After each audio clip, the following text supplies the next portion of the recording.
She's Rowena Hennigan. She's an experienced lecturer, training, and communications consultant who uses blended learning techniques and remote communications best practice to deliver excellence. Her ethos is working is not a place, and she has thrived working remotely on various projects since 2007. She currently shares her communication skills, experience, and approach while teaching on postgraduate modules to international students, and she also works on various freelance projects for international clients. So it's my pleasure to introduce you, Rowena Hennigan. Thank you.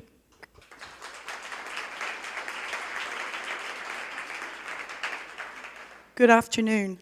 Yeah, it could be a class of English for you this afternoon as well, okay? So I'm going to talk as slowly as an Irish person can. And that's like asking a Spanish person to slow down, okay? Also, I have one advantage, yeah, solo una, is me with the microphone. So not everyone is talking together, okay? Por favor. Okay, thank you, and it's a great opportunity for me to present to you today. So I want to paint a little picture for you. 5 years ago in Dublin, how many of you have been to Dublin or Ireland? Brilliant. One thing the Irish have is lots of rain, okay? Something you don't have in Zaragoza. And because of that, we have a lot of problems in our children with asthma and problems in the chest. That was my life 5 years ago. The little Rubia sitting down the back there, she's de Buchar over there, she had asthma because of the climate in Dublin. So we chose to move country, to move to a drier climate, myself and my husband. And luckily, he is a remote worker. He is a virtual worker. And so have I been in my career.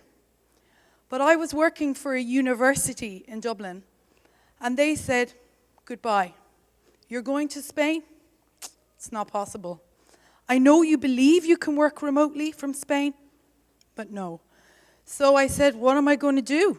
I have to go. My daughter's health is more important than anything else. And here I am, almost 3 years later, working for that university in Dublin, okay, freelance, delivering classes online, totally, 100% remote, in the space of 2.5, 3 years. So when I saw the program for this conference, I said, and I have met lots of people, there's some in the room, that work remotely, but I was surprised about how little information there was, and it's in the whole of Europe, it's in the whole world, of how to work remote, and how to work well remote, how to do it with best practice. So that's why I decided to offer to talk today in English, okay? Because my B1 de la Escuela de Idiomas, it's a lot of pressure. Next year, okay, in Spanish. But also, seriously, the language is English for international working, and a lot of you are nodding, okay? And a lot of the words I will use, you will know them, okay? Because they're generic words. They're used in general across the world. So let's get an understanding in the room. How many people here have worked remotely? Not too bad, about half. Okay. How many of you have worked remotely officially? Okay. And I'm nearly 3 years in Spain, so excuse me, because I told you my story, because in Ireland as well, officially working remotely is not always possible. Okay, officially. Yeah, so I am not an official employee of the university. I'm an autonomo here. I'm a freelancer. And so that's how I can work remotely internationally to the university. That does cause problems, okay? But the world is changing. Last week, I spent some time in Gran Canaria and Las Palmas for 4 days with an international community of remote workers. Okay, it's a movimento, it's a movement. It's beginning to happen, all right? And I don't know, any of you looked at any job sites and seen listings for different jobs, particularly technology jobs? So I'm going to cover off, for some of you who know, great, okay, you know the potential, but I'm going to validate, I'm going to tell you some more about that potential, and I'm going to tell you that this time next year, if I came back here and delivered this talk, there would be more of you working remotely. And more importantly, working remotely officially, yeah, officially, so it wouldn't just be, okay, so there's rainy Ireland on one side. I've lived in 13 countries. Thank you, remote working, okay? And now here in Spain, okay? In 2007, I started working for a telecommunications company, and they enabled me to travel and work all around the world. So that was mainly down in Asia, Australia, Fiji. So I'm an advocate. I love remote working. In 2007, I was young, footloose, fancy-free. I had no responsibilities, no commitments. Today I stand here with responsibilities and I'm a remote worker again. So talking from a personal perspective and being one of the first, and I don't like the term, digital nomads, yes, I was, okay, one of the first ones that could discover they could work anywhere and move around. Now I'm talking from a flexible working point of view. I'm talking from a quality of life. I'm talking from a family-friendly, and I mean family in all senses. I mean so that you can take care of parents, so that you can have a good friends relationships. And that's what remote working gives you. There's lots of people nodding, okay? And that's why I'm an advocate. I'm a big, big fan of it, okay? So, if we're going to become remote, if we're going to move to remote, let's quickly go through why it's happening, what's happening, what are the statistics for it, okay, and the types of work. And this is important. And I thought it was good for me to come and speak to you, because one thing about my presentation, there won't be one mention of any programming language today in my presentation.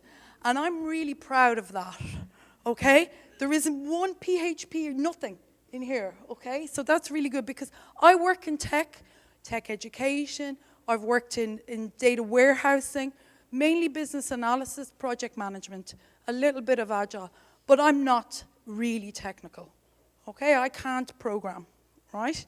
And I'm proud of that, okay? Just wanted to say that. And from an individual's perspective, I'm going to talk about best practice and routines. I did put in one tech piece of terminology, remote tech stack, okay, so that I could pretend I knew a little bit more. Tech stack, I've always wanted to use that term in a presentation. But what are the main technologies I think are interesting in remote work, where you should work, and most importantly for some of you to join the movement, okay, to come along with me, to how to find and apply for work, okay? I'll be around after this session so you can come and talk to me and ask me as well, all right? So let's talk as well directly. Firstly, remote work is really good for the environment, okay? If you didn't know that, lots of research happening in the area. It reduces carbon emissions, stops commuting, right? It brings socio-economic balance to different areas. In Ireland, we have lots of examples of it. Ireland is very progressive, okay? But let's look at the global environment, right? There's some recent studies that have come out. 50% of the US workforce will be remote. Study in America says 63% have remote workers. Freelancing, massive increase. Gig economy is massively increasing. Those of you who are contractors, etc., will know that. But Spain is slow to follow the rest of Europe. And I've been here for 3 years. We all know the reasons, okay? And there's some Adecco figures on that. So Spain may be slow, but guess what? It doesn't really matter from an individual's perspective, because it's a global marketplace. So if the Spanish company you're associated with has a no remote working policy, frankly, so what? Get onto the jobs boards and look at international companies which will take job applications from Spain. Who knows what I mean by that? Who works internationally remotely? Okay, so there's some people here. Look around. Look around. Talk to those people if you want to find out more, or talk to me. That's how we create a movement. Okay, it's possible. Here are some of the benefits for remote working.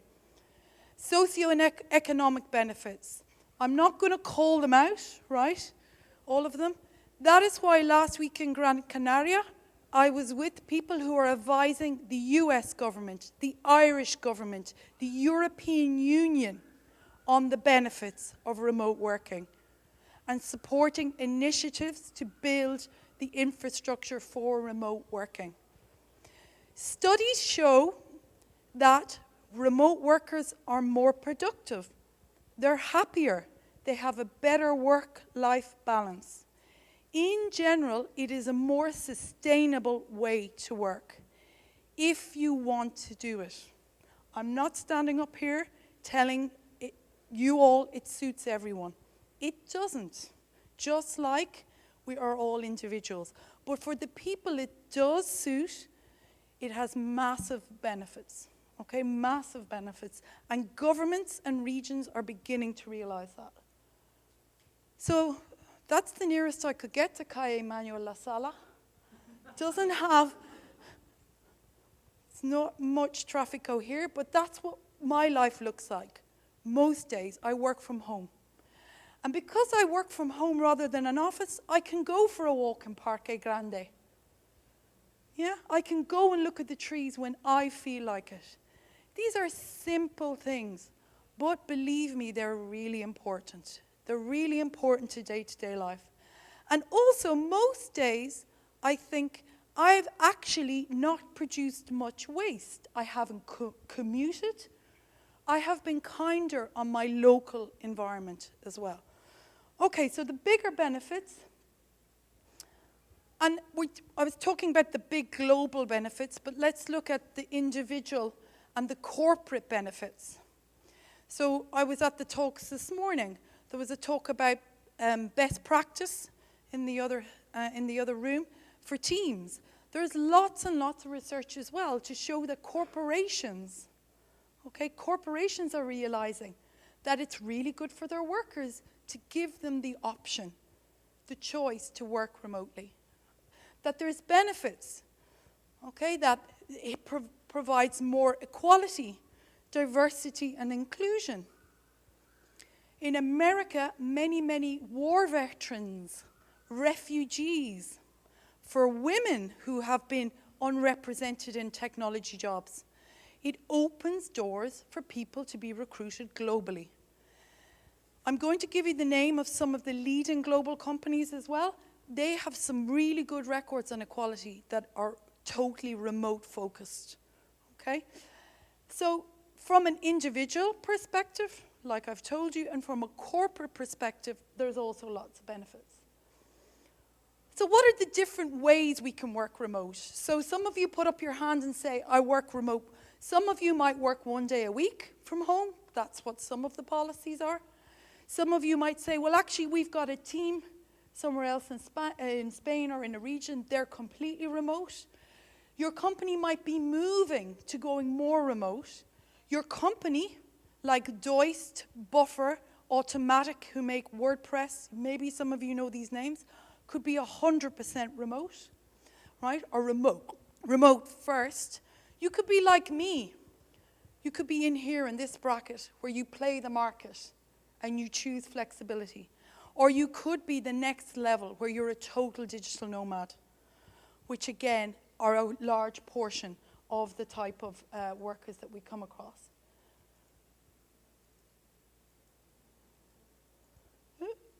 So, what types of work are there? And I can answer some questions on this in a minute. But the tech roles and developer roles are the majority, okay? The heavy tech roles. But testing, software testing, business analysis is coming up to being second place there, right?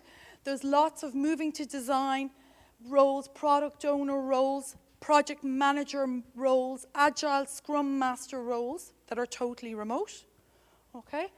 And it's being driven by the general market. To comment on my home place, Ireland is at full employment. We cannot get tech staff, right? Many, many Irish companies are now recruiting abroad, okay, to fill those tech roles. What else is fueling this? Agile practices. Agile, just like PMI or the other project management methodologies, but particularly Agile, is suited to virtual teams and management. It works really well together with it. Also with the tech developments, the plethora of the variety of different tech that's available, communication and collaboration tools, and all around that are the support roles. So I teach on an undergrad in human resources. Last week there was 5 human resource senior roles advertised on one particular site in America for remote working that would welcome global applications. So it's moving across all the support roles as well, which is a sign of the momentum. Okay, it's the sign of the momentum. Accounting, etc. It's beginning to happen. But we need to be very clear about the difference, and this is the only thing I'll talk to you in terms of theory. I'll cover in terms of theory. When I stand up here and I talk at you, that's a type of communication, right? When I ask you to come and join me and sit at the table and help me draw something or write some notes or figure out something, that's collaboration. And the biggest success factor in remote teams is knowing the difference between communication and collaboration to get work done. Okay? And there are some examples of virtual organizations that haven't worked. Of course, it's like anything in life. It doesn't, just because you go remote or say you're going to be virtual doesn't mean that it's going to work. But in general, the analysis of these is because they didn't have the right structure and framework to support going remote. They didn't transition slowly enough is another reason. But in general, they don't know the difference between these. So, that's what it could look like, except she's got a nicer dress than me and is a lot younger, okay? Okay, but what are the key traits of a remote worker? So, we need to have lots of trust, okay, between both the management and the worker. And we need to realize that remote working is based on measuring performance as well and productivity. The personal traits that really matter are highly conscientious and people with high levels of adjustment. Initiative, okay, people with initiative. And that's why myself and my husband argue all the time whether very young people, graduates, can be remote workers. Okay, because if you're quite young, you might not have that level of maturity. Also emotional intelligence. So to cast back to Paula's presentation, that maturity, that you don't send a text message, you phone someone to have a good conversation with them. Okay, the difference between writing on Slack and saying, I need to talk to them, it needs to be a conversation, is really important as well. So all those things that come in under emotional intelligence, and then the key to it all, of course, is communication. Like I said, the challenges, because it's not really easy, because if it was, everybody would be doing it, right? Are contracts and legal challenges to do with jurisdictions for certain companies.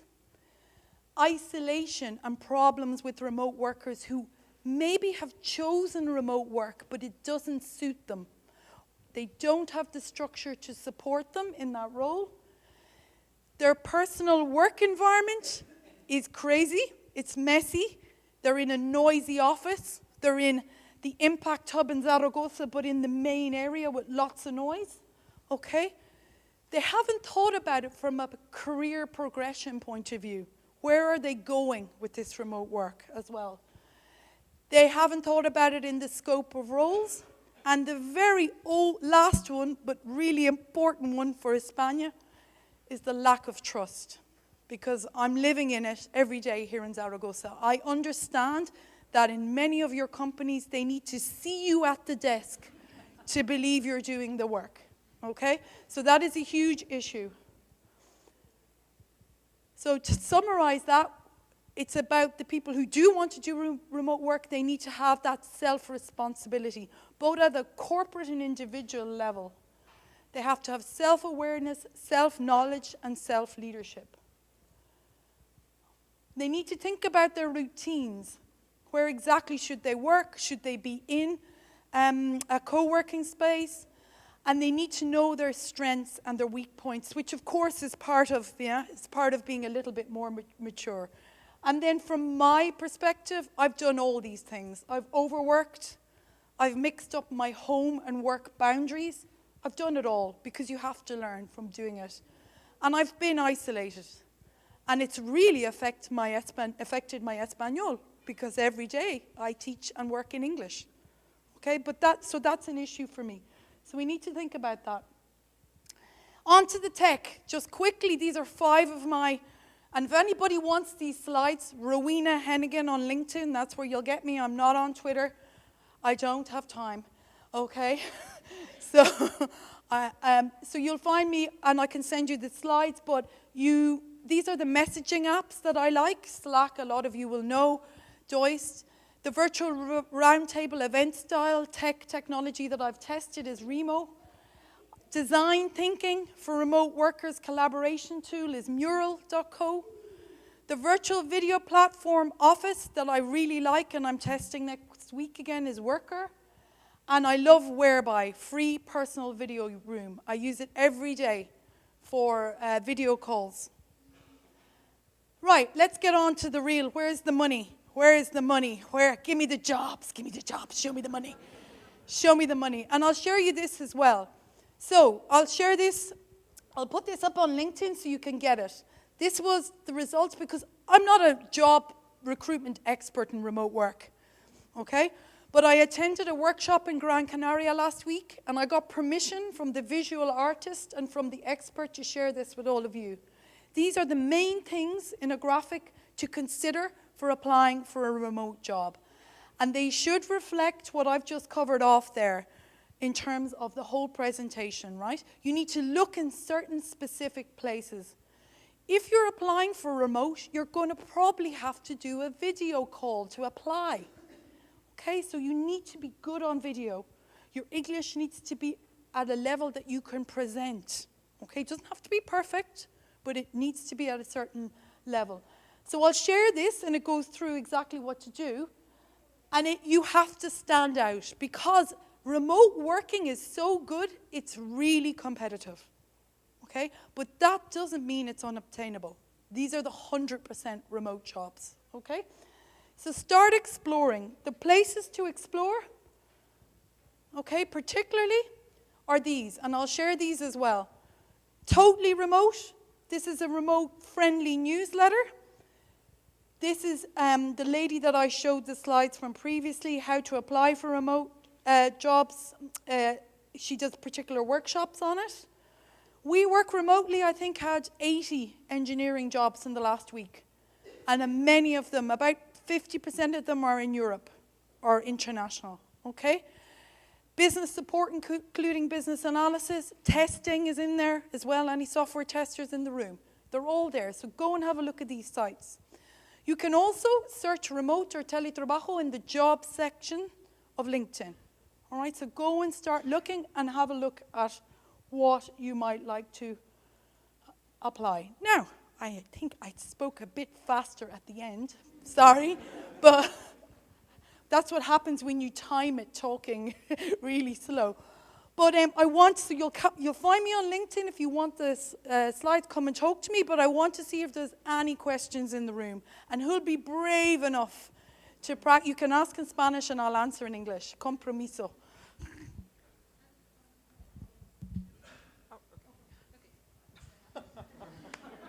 Vale. You said you work from home, right? So do you have a table in your home, or you have a specific room where you work from?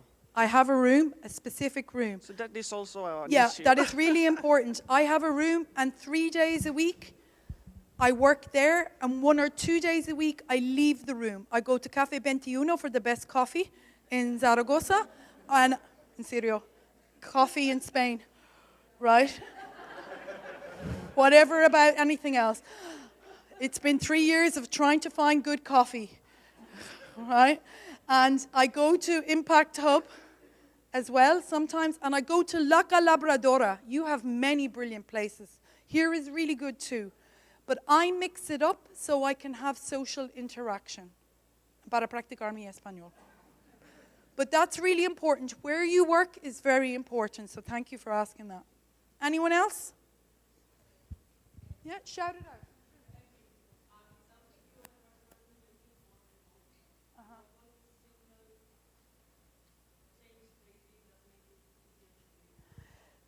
So I don't officially. The university, I don't have an official contract. I deliver on lots of the programs. They can't give me a contract because it doesn't exist for an international lecturer remotely.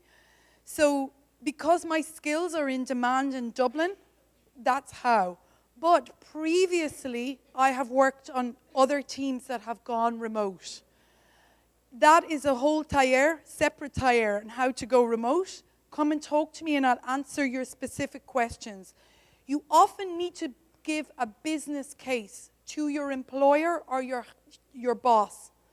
There is lots of free material on how to build a business case for either a team or a department to go remote. And I can share that with you. Again, on LinkedIn, I can share the links with you on it as well. Any more questions? Mm-hmm.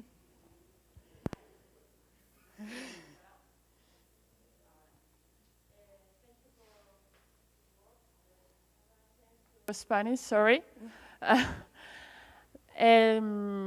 Yo soy coworker. Esto, en la empresa que trabajo, nos da la posibilidad de trabajar con compañeros que se encuentran en 6 naciones diferentes y nos ha ayudado a ser muy diversos. Simplemente, como es mi especialidad, deciros, trabajo en seguridad y salud laboral, la ley nos ampara. Este año ha habido una reforma legal en marzo, el 8 de marzo, que nos ampara, nos obliga a las empresas a escuchar al trabajador y adaptar su jornada de trabajo a su puesto de trabajo para la flexibilidad y permite una conciliación a todos los niveles. Se están haciendo muchas cosas. Yo estoy en un grupo de trabajo nacional porque el teletrabajo, como bien has comentado, parece muy bonito, pero hay que saber gestionarlo. Y hay que saber también informar al trabajador y muchas más historias. No hay duda de que de aquí a nada podremos tener esa libertad y el espacio y la presencia no es lo importante. Lo importante es que tengamos espacios para trabajar conjuntamente. Thank you for sharing your experience. Thank you for everything. No problem.